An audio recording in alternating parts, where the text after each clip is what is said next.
So yeah, I'm not joking. There's Oh my God. there's 25 tons here on these racks, and there are a further 25 tons at another location as well. Wow. So Cavan aged cheddar is brought here from South Carnarvon Creameries, which is based on the Clear Peninsula, and it's kept in the chambers for around about 6 to 8 months of maturity.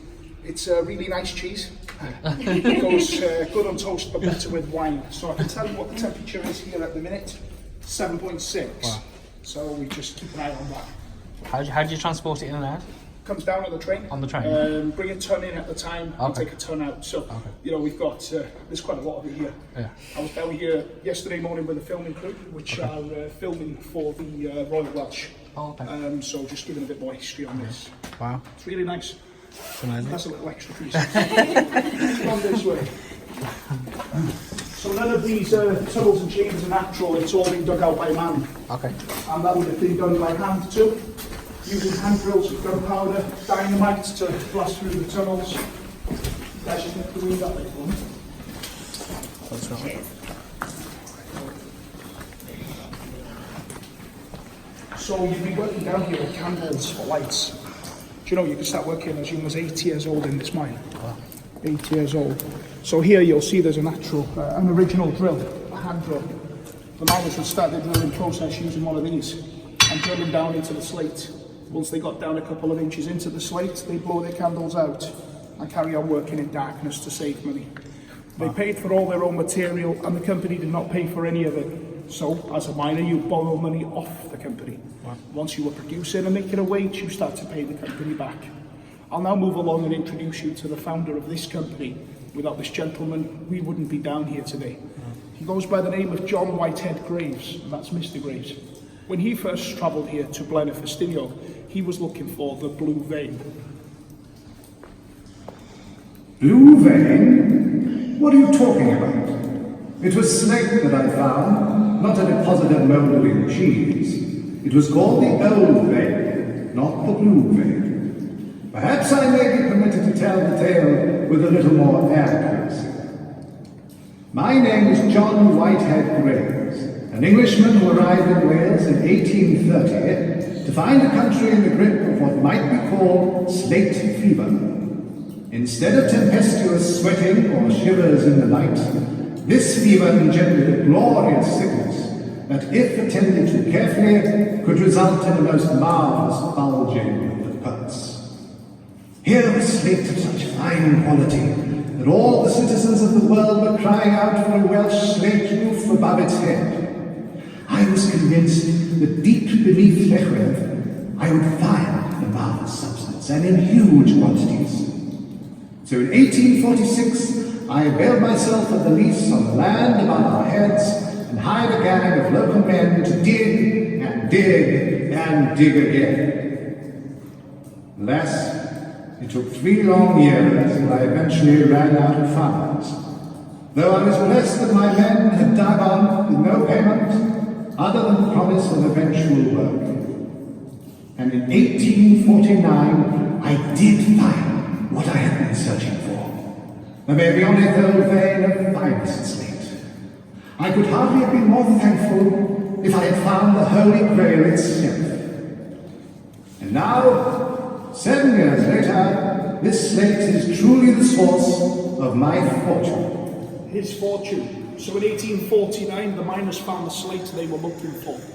Those staircases you guys can see there are the original steps the men would have taken each and every day to drop a level into their working chamber. So 6 o'clock in the morning they were expected to be in their working chamber. If for whatever reason they turned up late, they were sent home by their supervisor and told to try again tomorrow, which could only happen a number of times. All the properties the miners lived in belonged to the founder of the company, so he would rent them to the miners. If you lost your job, you'd lose your home. I need you all to be careful, those steps are slippery. Are you ready? Of course I'm joking. Health and safety says we can go up there. Yes, there's more than just a few steps missing too. So the natural water you can hear seeping in, the miners were pumping this water out from the very start. So 1846 all the way up until 1979. They switched off their pumps, so we've lost a lot of the lower levels. So today we pump the water out, sending it into a hydropower system, generating electricity. And we're operating the whole site through that and selling what's left over to the national grid. Now it's time for us to move along. Do you have any questions other than what time the central heating is getting put on? All right, come this way. The miners were working families, and usually that's a family of 4 men per cavern, 2 of which would work underground in a chamber, and the other 2 would work in the mill on surface, processing the slates. Fantastic. I need you to mind your heads.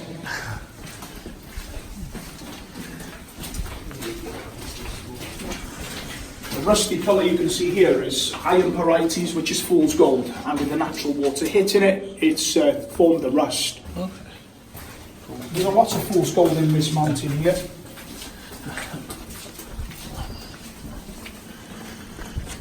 This is your typical family-run cavern. The 8 to 12-year-old boys would be pushing these wagons, and fully loaded you're looking at 3, maybe 3.5 tons of slate. Those blocks of slate were marked with a family initial or perhaps a number so that they were recognised by the miners once the blocks reached the mill. Over there we have a waste wagon. That's the debris from the blast. You could not get a roofing slate out of that, so it was winched to surface and tipped out into piles. The miners, they produced 10% roofing slate and 90% waste. The 90% waste has formed these mountains of blind Fustingo, and I find that incredible. Yeah. The 2 miners that would work in this cavern preparing a blast would be suspended off those chains up there. The chain was wrapped around the top of the miner's leg. The links would lock into position, and that then would free his hands so he can use his drill and prepare a blast. 11.5 hours suspended off the chain. Every 10 to 15 minutes, he would switch the chain from one leg to the other. And if he didn't do that, he'd lose the use of his leg. To winch the blocks of slate off the ground, they would use this bird kit over here. This is known as a derrick, a pulley, a hoist. It is a hand winch without a safety catch. So by lifting the blocks off the ground using the hand winch, the chances were it could slip out of your hands, rotate in the opposite direction, and cause a number of injuries. These mines were a very dangerous place to work, and I'm not just speaking individually for Llechwedd, I'm speaking for all mines all over the world. So speaking of a family of miners, we're going to follow the story of a family. Now that's Howell, Gethin and Meirio. It dates back to 1856. Let's hear what those men have to say.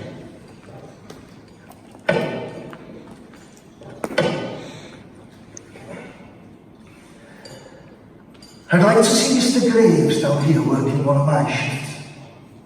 7 years I've been scratching around in this dirt. Ever since we found the slate in 1849.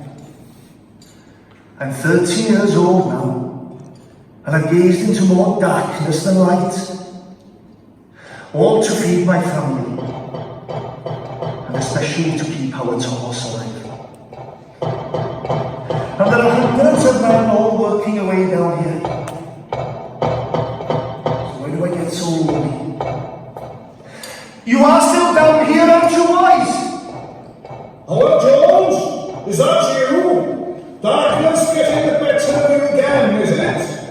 Don't you feel it too, Gethin Lloyd? Doesn't it seem to hollow out your soul? Now you mention it, I do sometimes get a strange feeling deep down inside, or it's usually after I've eaten a bowl of my wife's slop scouse, if I'm honest with you. A big belch usually does the trick. You should be careful what you say down here, Gethin. You're married to my sister, remember? And I know how she'd react if one of these lads told her what you said. Oh no, you wouldn't do that now, would you, lads? Oh, that's Well, they might not, but maybe our Miriam will let it slip. He is your nephew, after all. He would never do that. Miriam, are you there, boy? Yes, I'm here. I'm sorting the wagon with slate. I want to ask you a question, Miriam. Would you ever tell your aunt the things we men talk about? Of course not. When I was first old enough to work in the mine, 8 years old I suppose, he told me that sometimes the men gave away the secrets and I should keep my lips sealed. It was all part of helping me get used to the ways of the mine. You shouldn't have to get used to it, son. The drudgery, the stench. It's no place for a 12-year-old boy like you. It's no place for any of us, man. But we are a living, don't we?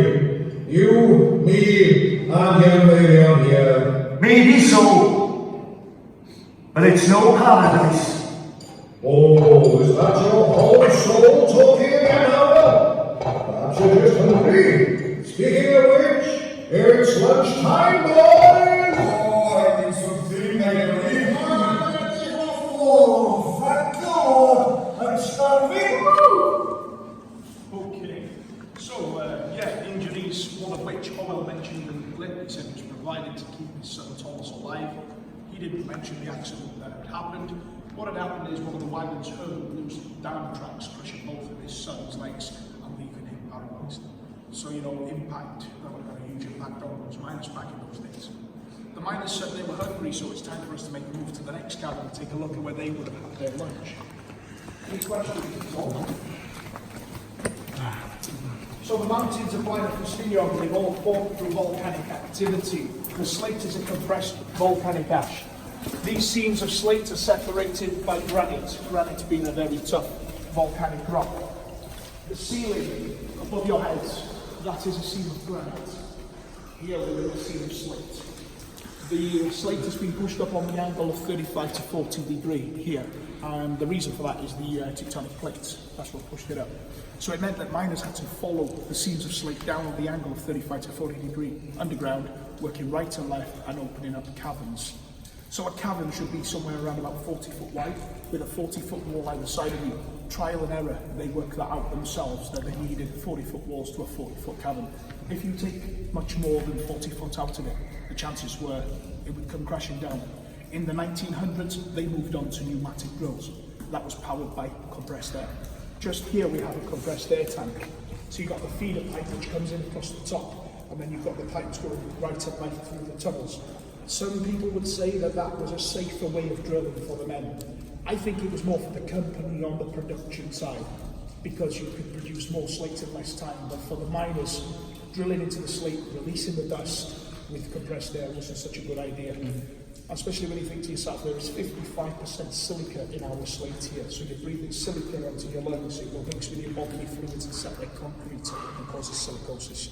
You'll lose your life at the age of 30, 35. If you make it 40 years old, that was seen a miracle. That's if a chamber hasn't collapsed or a blast has gone off and took your life beforehand. Come this way.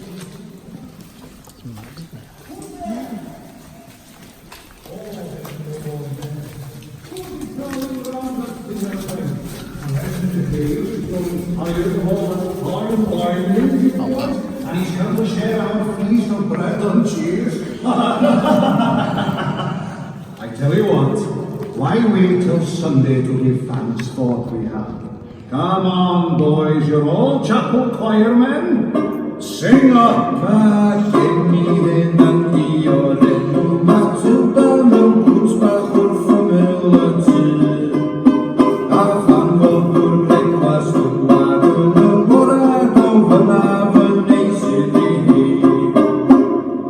Oh, please, please, Ranta di Anna, tria mora belugano sta capiul. Oh, please, please, Ranta di Anna, tria mora belugano sta capiul. Okay, so the miners were entitled to a half-an-hour lunch break per day. They would find a disused part of their cabin and build a cabin. That's the miners' canteen. So with a half-an-hour lunch break, they'd split their breaks in half. 15 minutes for their lunch and 15 minutes for a discussion, or perhaps even a sing-song. They would eat bread, cheese and jam, and that's 6 days of the week. Also drinking stewed tea. Stewed tea would keep you hydrated. You're working long hours in dark, damp and cold conditions. So a family of 4 miners using hand drills and gunpowder only, it would take them about 25 to 30 years to extract all the slate out of this one cabin. That means a miner's work is all working life in here. The sing-song we just heard there was in fact about a chicken and an egg. The chicken's called Matilda, and Matilda never lays any eggs. The song was Please, Please, Guy, Oi, which means Please, Please, can I have an egg? So I'm guessing they're fed up of bread, cheese and jam, and that's the reason they would sing that song. Other reasons, morale, brighten your spirits. Also expand your lungs, shift the dust, and raising money for the widows and the families left behind to make sure that they were seen all right. Now, the miners would get together and hold a little competition in the cabin, and that was that sing-song. Here in Wales today, there's a huge competition which is called the Eisteddfod yr Urdd. Have you ever heard of that? No? So I'll explain what it is. It's a competition that takes place in schools mainly. So it's schools against schools. It's the kids they compete. That's singing, poetry and much more. But it all started in the cabin underground. And we've just made that competition a really big thing. That's where all the male voice choirs started from. Speaking of male voice choirs, you know, we get quite a lot of those coming underground here singing, and they get recorded, and the acoustics are brilliant, really good. Do you guys have any questions? No. No? So we'll move on into the next cabin, and I'll give you a demonstration of how they would drill and blast out the slate. There, you can have a go with those tools yourselves. Try and get this here.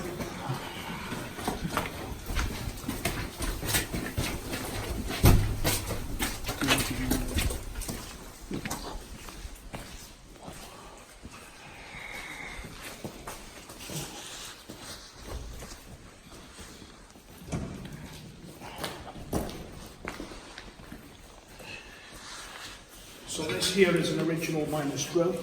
It's quite a heavy tool. It's a straight iron bar which would have 2 chiseled ends and a 10-pound weight. To use the drill, simply just lift and twist. How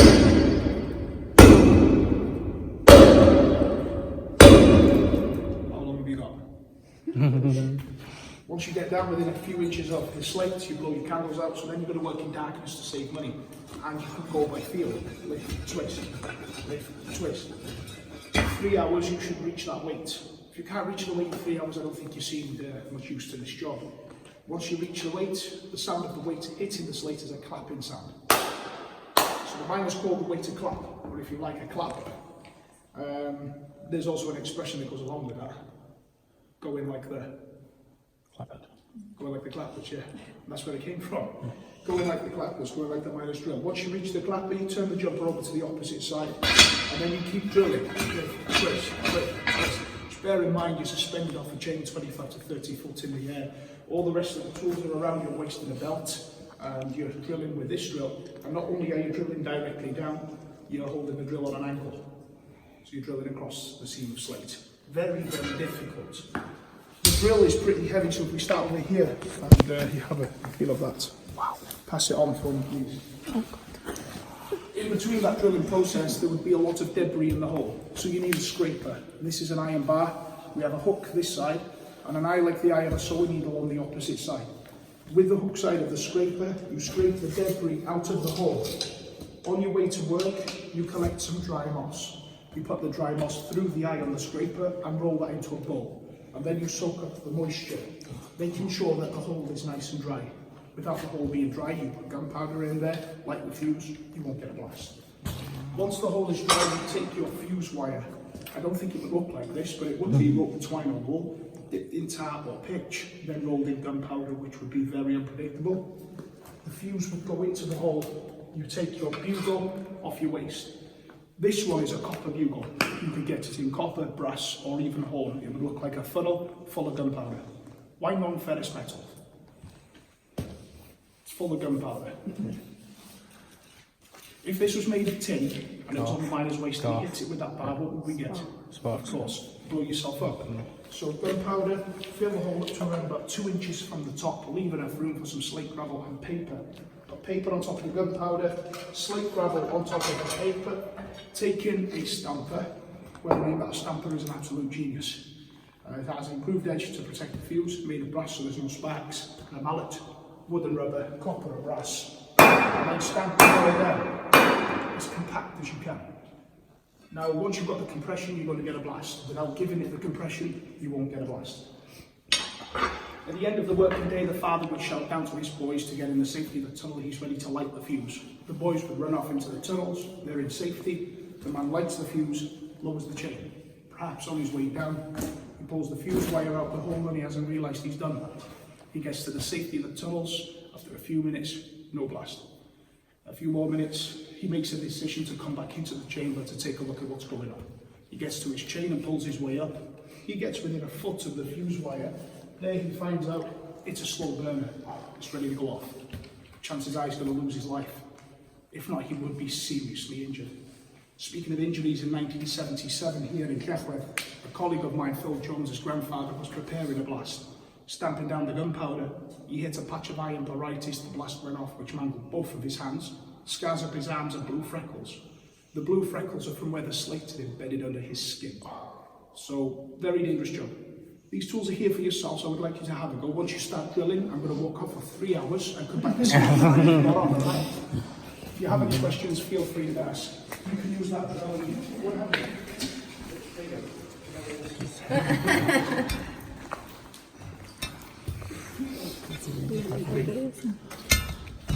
Wow. Look at your muscles, guys.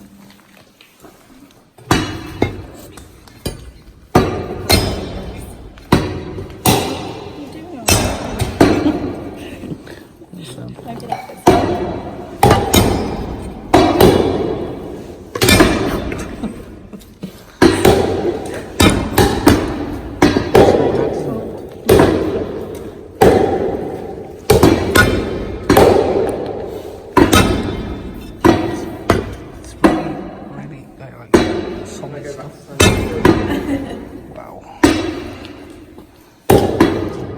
So you'd be doing that 6 days of the week, and that's a 12-hour shift every day? No. Can go lights. You know, as humans, we complain, don't we? Yeah. You get to a Monday morning, you don't want to go to work. Yeah. Children today, they complain, I don't go to school. Tell you what, they see go to school, if they come down here, they will start having a shift, don't they? Wow. They're very lucky. Very lucky. Okay, so once you're done, we'll put our drill back over here. We'll make our way off to the next cabin and take a look at a minor approach. Give you guys a bit more of an idea as to what the life looks like here, each and every day.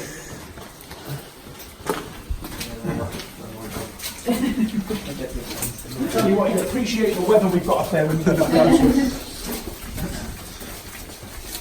Mind your heads.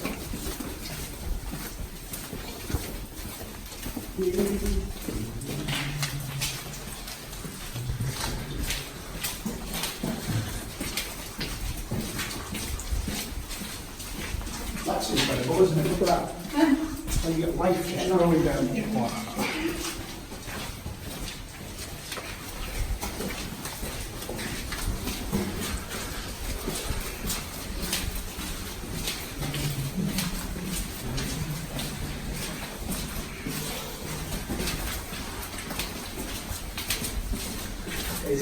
Watch your heads just trip.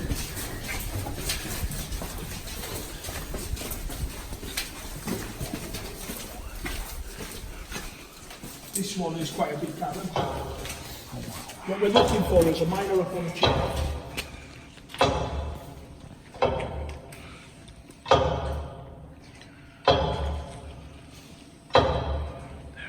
Oh, I'm exhausted.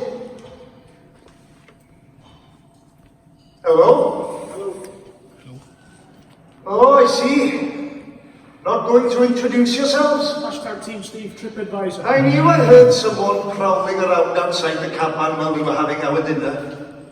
Don't be a fool, Howell, said the other lads. Who would want to come down here into this dark and smelly world if they didn't have to? And yet, here you all are, large as life, just standing around and watching while I do all the work. Okay. As you can see, he's suspended off a chain 25 to 30 foot in the air. Just at the side of him, you'll notice there are some original miners' chains. For whatever reason, they never retrieved them. At the end of the working day, when those miners would like to use the door, a volunteer would come in. He is known as a danger man. The danger man would go up those ladders, placing his legs over the ropes, taking up a chisel and a crowbar, and then tap away at the supporting walls and bringing down loose rock. He's making sure that the men and the boys were not injured the following day. So he was never paid by the company for his work. He was a volunteer. The danger man, it was his decision to come in here. Still here? Okay. Well, I'm a rockman. Worked my way up, didn't I? Yes, I literally worked my way up this wall. And now I have the honour of hanging from this chain like a pheasant in a butcher's window. I've been working this cavern for 15 years, and I know this rock face like the back of my hand. That's what makes me good at my job. I have to find the fractures and the faults in the rock. Once I've found them, I know where to drill the hole, just like I'm doing now. Once that's done, I fill it with gunpowder, light the fuse, lower the chain, and we all run like hell. Hopefully when we return, there'll be a large block of slate lying on the ground, ready to be split and transported to the surface. Now look, it may sound crazy, but we understand each other, this mountain and me. When I tap away, searching for the right place to drill, the slate seems to sing to me, helping me find the faults in the rock. It's as if we're connected. Only the most experienced rockman would know what I mean. Are any of you lots experienced rockmen? No. No, I didn't think so. So if you don't mind, I'll carry on. Some of us have hard work to do. Well then, I do apologise for his attitude. He must not have had his duty today. So we'll just let him get on with it. Come this way, I'll give you a demonstration on those chains.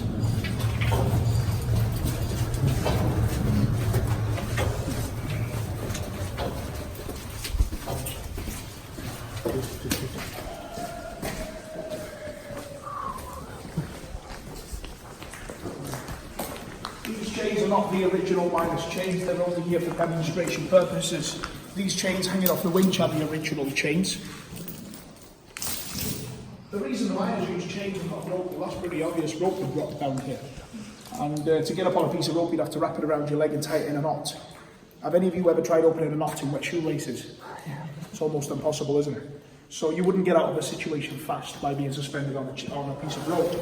As with the chain wraps around your leg. The links of the chain then locks into position, which frees your hands and you can work off the chain. 10, 15 minutes, you've got to switch the chain to the other leg. Find a ledge and do that whilst you're up on the chain. You hear the sound of smashing plates, take your body weight to the ledge and you can come sliding down the chain. Safe and fast. Those chains are there for you guys. Yes. This is a pneumatic drill, which I mentioned in the 1900s they moved on to these. It's pretty heavy. Do you want to have a feel of it? Yeah, pass it along. Wow. Oh my gosh. In the last, they were talking about the danger men Yes. that chip away at the walls, and Yes. they do that for free, voluntary. He done it voluntary, yeah. Why would you do that voluntary? To make sure it was a safe environment for the young boys and that. Good-hearted person. But I think the miners would have probably given something out of it, Yeah. but company never paid him. Because if you knew that you were gonna, that's dangerous job, yeah. Oh, it was a very dangerous One of job, the and that's why it was called the danger man. So to not get paid, or So look at what it was, you see, as a community. yeah, He could have been an uncle to the boys that worked in here. yeah, He could have worked in the quarry over the road. yeah. It's just making it a safe environment, that's all. But, you know, it's a dangerous job. Coming here, that blasting's just been done. Think of the dust that would be in the air. You know, rocks falling down. You know, he goes up on the ladder, pulls the top rope, and the ladder would bounce from one side to the other. Very dangerous job. But I think he was well looked after in the community, and a huge amount of respect. Okay. But the company never paid him for the danger man. Never paid him. And as I mentioned, the chains are there for yourselves. I mean, you are welcome to have a go. They are, they're uncomfortable to say the least. So if you just want to get some photographs with them, that's fine. You don't have to get on the chains.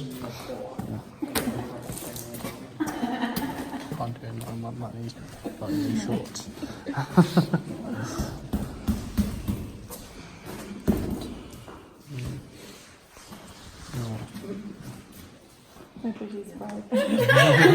It's a little bit different than your average rock climbing, isn't it? Okay then guys, so if you're happy to move along, we'll move along. We've got 61 steps to go down. So in this side of the mountain, there's 16 working levels from the top to the bottom. Throughout the 16 levels, there are 250 of these caverns. Some of the caverns were massive, called cathedral. So 250 caverns, 16 levels, giving you 25 miles of tunnel. Use the handrails, mind the steps.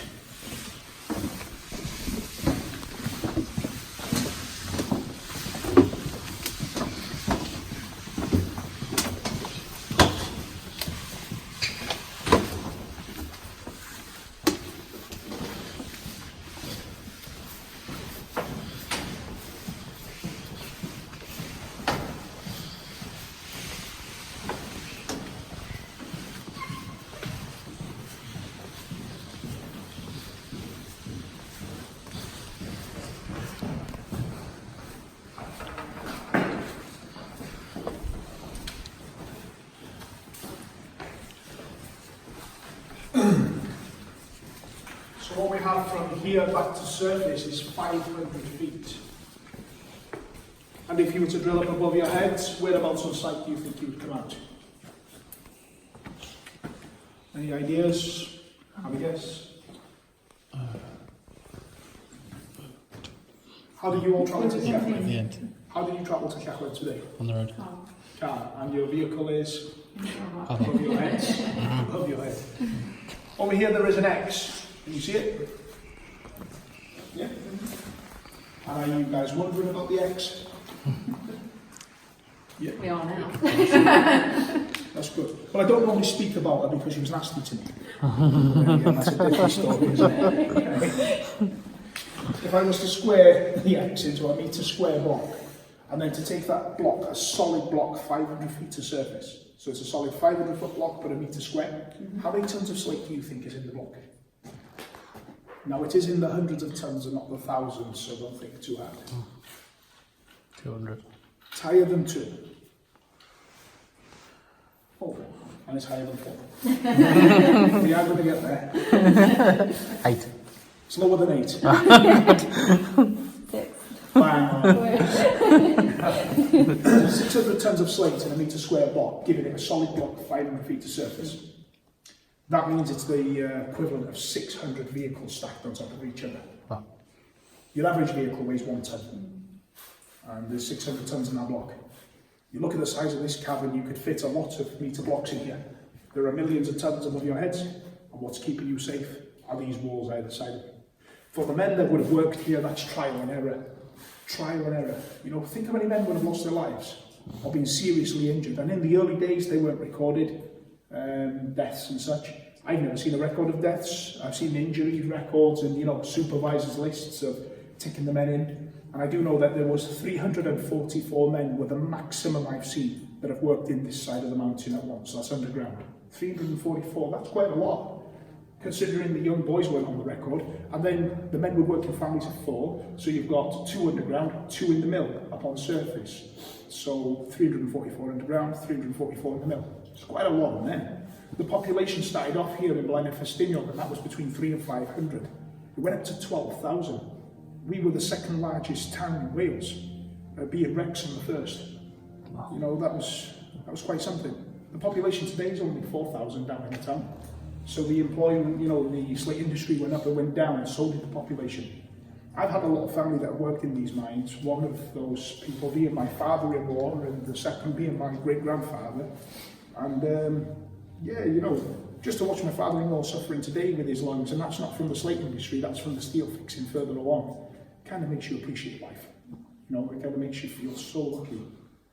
Do you guys have any questions at all? I'm just going to show you some of these tunnels over here. This is what the young boys would have to push up each and every day. The wagon still moves, so I mean, you're welcome to give it a push. And if you just watch your head there, I'll keep it lit up for you, alright? It's pretty heavy, isn't it? Yeah, absolutely. Watch your head there now. Yeah. That's heavy on it in itself, and that's without 3 tons of slate on it. And you're welcome, guys, if you want to push the wagon down a little bit and sit on it, get some photographs, you're more than welcome. Wow. Do you know that this mine is the deepest place in Great Britain you can get married? Wow. It's in the next chamber we're going to be going to shortly. Wow. Yeah, the deepest place in Great Britain. We were in the Guinness Book of Records for the deepest mine in the world, but a salt mine in Krakow, Poland took that position. Oh. Do you know what? I can guarantee you they wouldn't beat us in a game of rugby.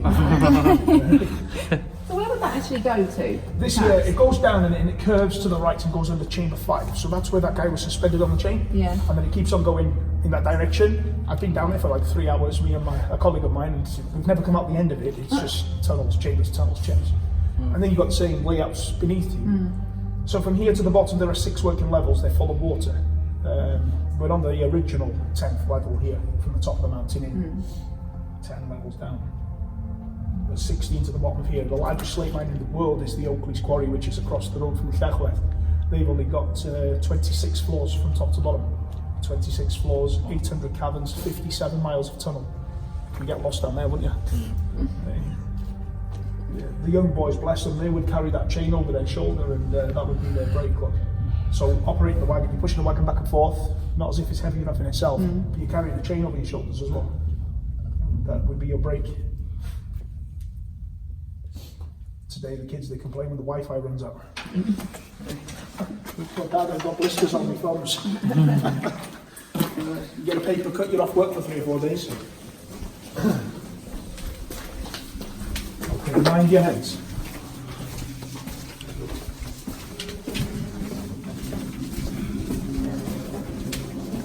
This one here is a small little cabin. The reason it's so small is the amount of fool's gold that is in here. You see it all glittering and dazzling.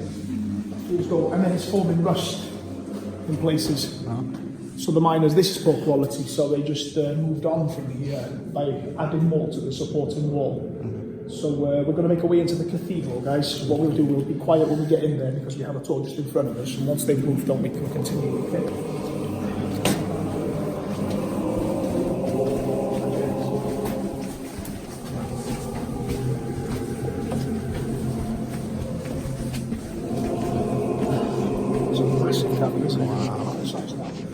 This is where weddings take place.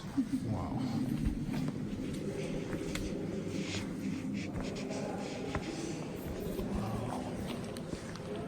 What we have is 50 chairs to the left and 50 chairs to the right. When there's a wedding here, we put candles on all the rocks, and the lighting then is just spectacular, unbelievable.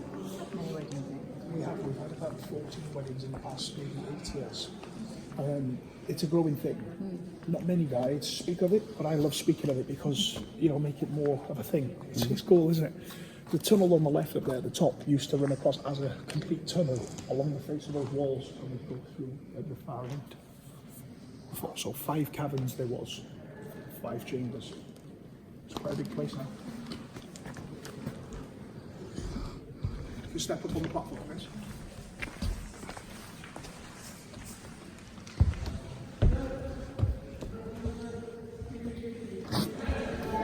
Skinny dipping. That's rich. I wouldn't go skinny dipping in that way, anyway, that's for sure.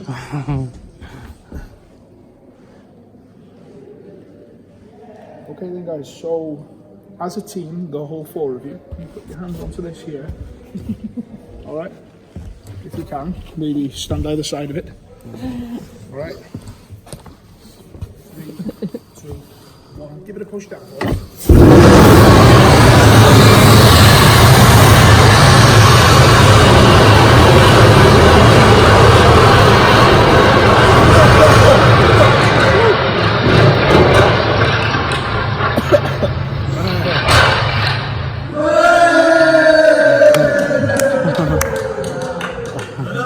Good job, guys. You were only supposed to take the doors off. Let's get this slate moved out. And remember, watch out for those wagons. Can I help, Father? Of course you can, son. The splitters will be waiting up on the surface. And remember, we won't get paid until this lot has been split into wonderful Llechwedd slate.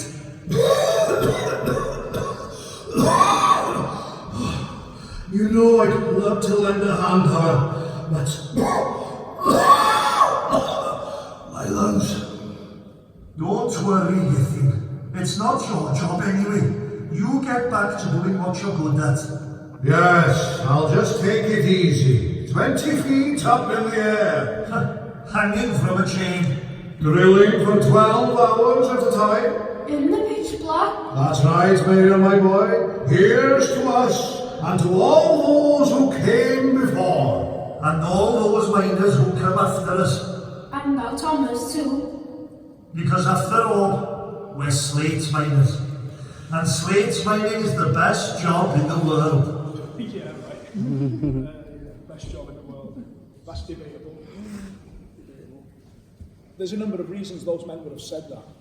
And if you look at Blenheim today, there's not much here. So go back to 1846. It was the slate industry or nothing really.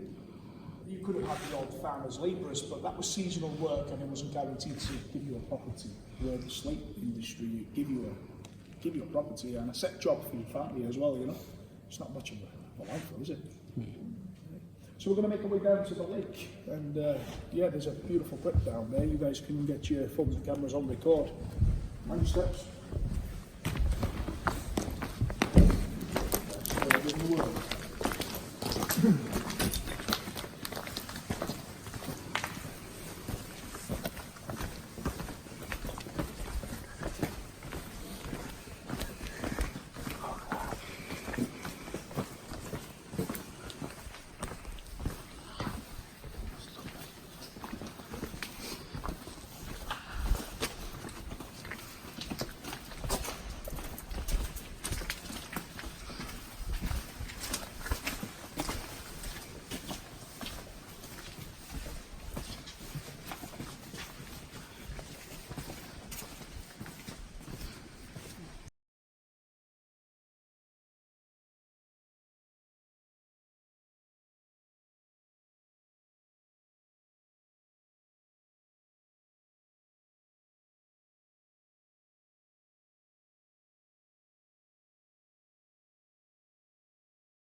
What did you think of that?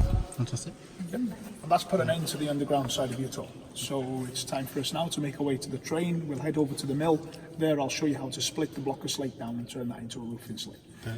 In the clip there was a male voice choir. They're known locally as Cor Barfoniaid. 120 of those men come down here at once just to perform for the clip there. We had 60 either side of the lake. The sounds were incredible. So we do get quite a lot of filming crews down here. We've had Country File coming down here filming the history of the cheese. We've got an action-packed movie getting filmed October this year, which is really incredible, and they wouldn't tell me what it was about, but there we go. But yeah, time will tell, definitely.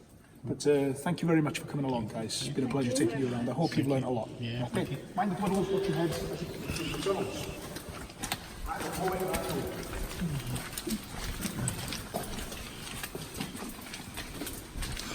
Very hollow, faults and fractures.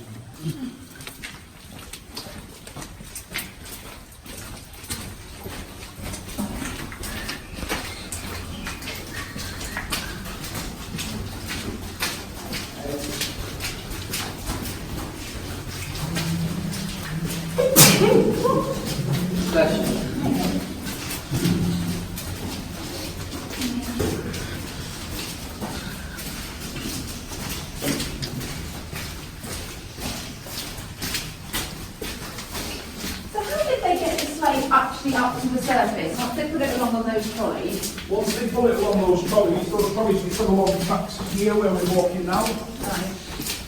So exactly the way they're walking. If you guys want to take a photograph, yeah, you're welcome.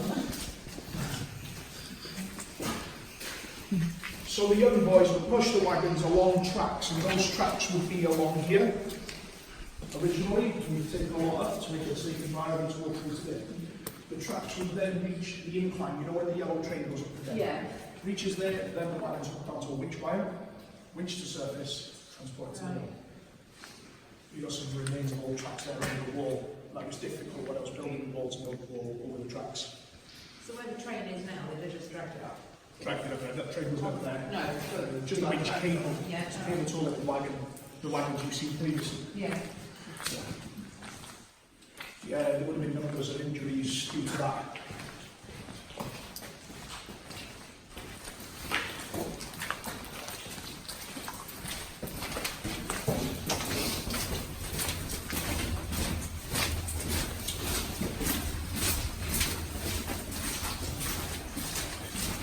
Again, like your heads.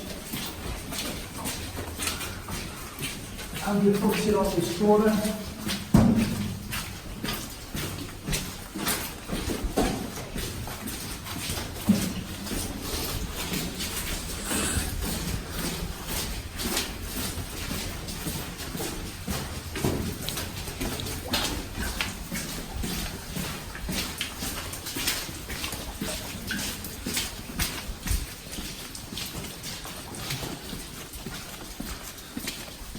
This is the wall that's working its own, so be careful.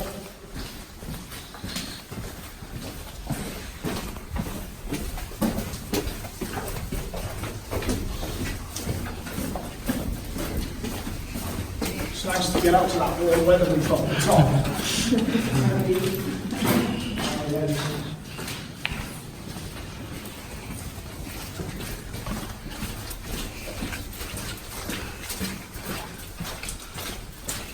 So because you guys have done the decline tour, you get the Quality Explorer half price. It's highly recommended. It's an ex-military vehicle, and it goes up over the top of the mountains there. You get to see the way the miners would have chucked their waste back, typical. And we've got different mill buildings, different levels. You also get to see the oldest mine in the area, and it doesn't get any older than that, and it dates back to 1760, which is Diffwys, right up at the top. The views on a day like today is really good. And you also see Snowdon from there. The next tour running is at 4 o'clock this evening. And if you'd like to get yourselves on that, then have a word with the guys on reception. In fact, I'm the one that's driving the truck at it. So come this way, mind the puddles. Just keep your wristbands if you're interested and go and see the guys from reception. And the steps here.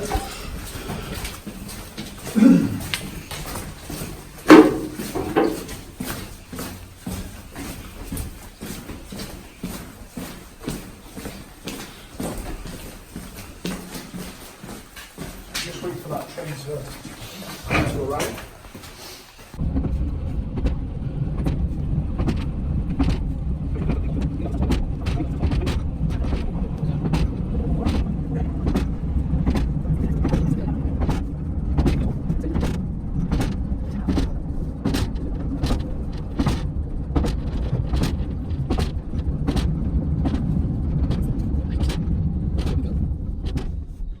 As possible, so then it should split nicely.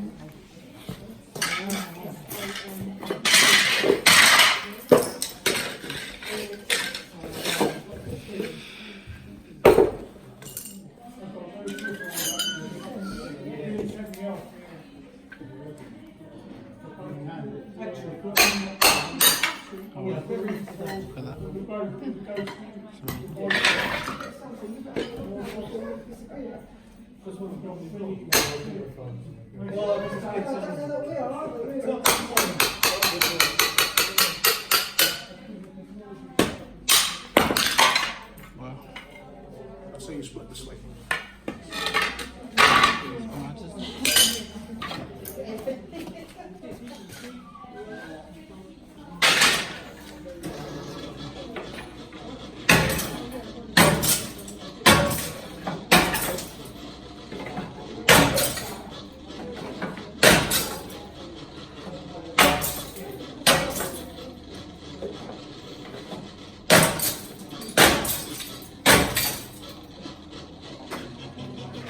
That's with the machine.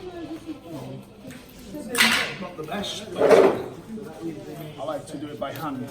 So freshly split is to the top. Turning it over, you have a chamfer all the way around. If you take two together with a chamfer, it gives you a channel and a gully for the natural water to flow off the roof of your property.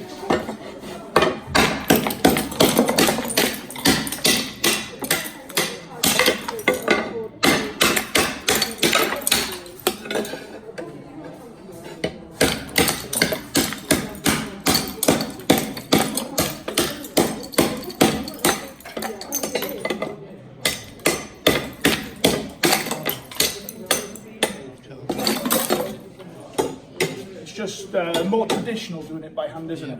So same again, freshly split to the top, chamfer on the outside. You would have needed your measuring stick for the length and the width of the slate. The biggest roofing slate you can get is a king, which is 36 by 20, 34 by 20 is a queen. And then if we take those together, that's kind of that channel you're looking for. So as individual families, I'd like to say thank you very much. Thanks for your sauce. Thank you. You might be able to put the salt in the bottom. Okay.